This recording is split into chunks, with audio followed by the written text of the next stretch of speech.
Ang bango guys, sobrang mabango. Wow, sarap ang merienda natin.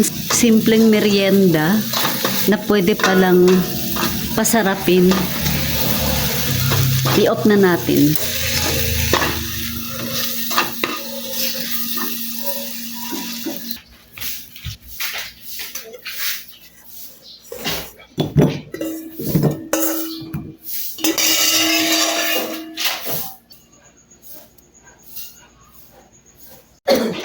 Hello guys, kain tayo.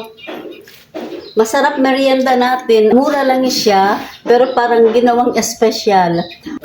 Ang butter ang nagpapadala nito. Ang sarap, sa sarap.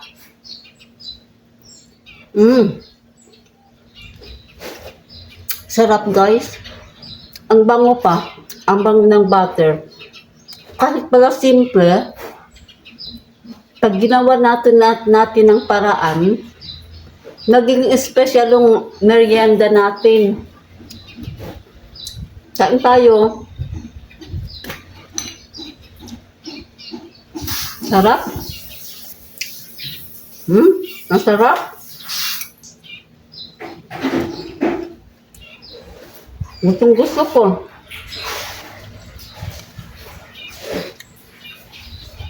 Ano ito? Saging na saba. Green, yung parang ano ba yung pagtawag doon? Yung malapit na ba siya, parang nag-start siya na maging hinog. Sabi niya, lisod kayo mo Tagalog. Sa amin kasi yan tawag sa Chabacano maribalan. Sarap yung gawin ganito. Ang isa sa nagpapasarap dito ang ano guys, ang butter at saka yung bango niya. Shout out sa mga subscribers, mga viewers, returning viewers. Maraming salamat po sa inyong lahat. Kain po tayo. Masarap din siya sa black coffee.